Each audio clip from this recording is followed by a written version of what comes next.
देश में जहां भी भाजपा है वहां बांग्ला का सम्मान है। पश्चिम बंगाल की पहचान को भी दांव पर लगा दिया है। इसके लिए यहां घुसपैठ को बढ़ावा दिया जा रहा है। घुसपैठियों के फर्जी कागज बनाए जा रहे हैं। लेकिन मैं दुर्गापुर की धरती से साफ साफ कह दूं, जो भारत का नागरिक नहीं है, जो घुसपैठ करके आया है, उसके साथ भारत के संविधान के तहत न्याय सम्मत कार्रवाई होती रहेगी। परंपरा और पहचान का माध्यम मानती है। भाजपा के लिए बांग्ला अस्मिता सर्वोपरि है।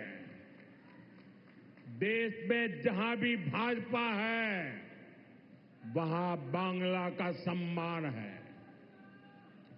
पश्चिम बंगाल के लोगों का सम्मान है।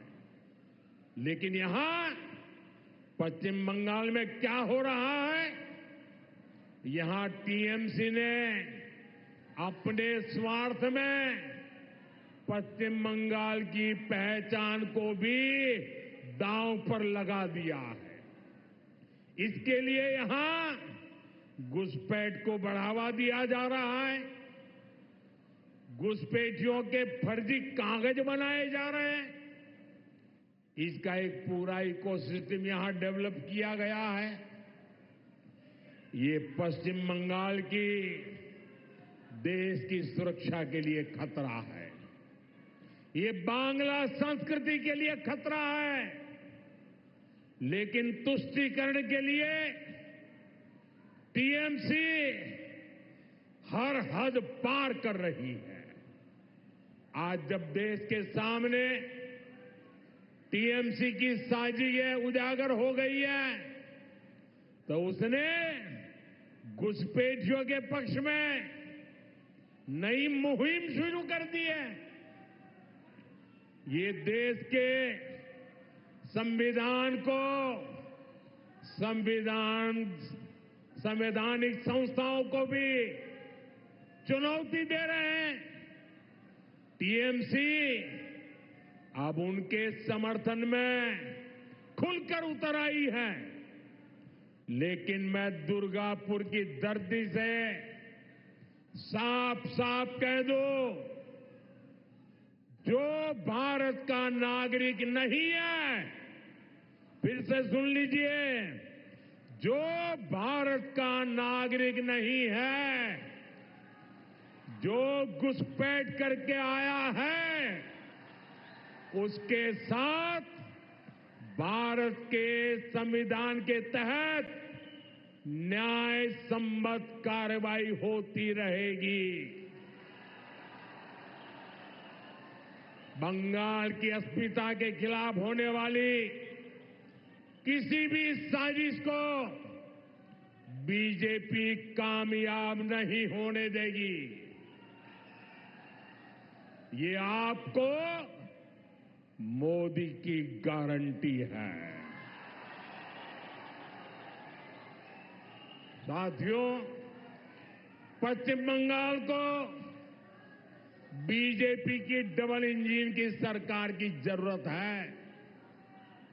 यहां भाजपा सरकार इसलिए भी चाहिए ताकि दिल्ली से भेजा एक एक रुपया आपकी सुविधा के लिए लगे। गरीब कल्याण की, आदिवासी कल्याण की जो योजनाएं पूरे देश में लागू है, उनका लाभ पश्चिम बंगाल के लोगों को भी मिले। टीएमसी सरकार केंद्र की योजनाओं को या तो रोक लेती है या फिर उनमें भ्रष्टाचार करती है। रोड, रेल, टेलीकॉम ऐसे अनेक विभागों से जुड़े अनेक प्रोजेक्ट हैं जो यहां लटके हुए हैं। केंद्र सरकार इनके लिए हजारों करोड़ रुपए दे रही है, फिर भी इन परियोजनाओं को जानबूझकर लटकाया जा रहा है। हमने पूरे देश में हर घर जल का अभियान चलाया है। देश में कई राज्य ऐसे हैं जहां हर घर में नल लग चुका है, लेकिन पश्चिम बंगाल में दुर्भाग्य से एक जिला भी ऐसा नहीं है जहां 100% नल से जल पहुंचा हो। देश भर में 4 करोड़ गरीब परिवारों को पीएम आवास योजना के तहत पक्के घर दिए जा चुके हैं, लेकिन पश्चिम बंगाल के लाखों गरीब परिवार को उनके पक्के घर नहीं मिल पा रहे हैं। साथियों, 5 लाख रुपए तक का मुफ्त इलाज देने वाली आयुष्मान स्कीम पूरे देश में चल रही है। प्रभातखबर.com, विश्वास वही, रफ्तार नहीं।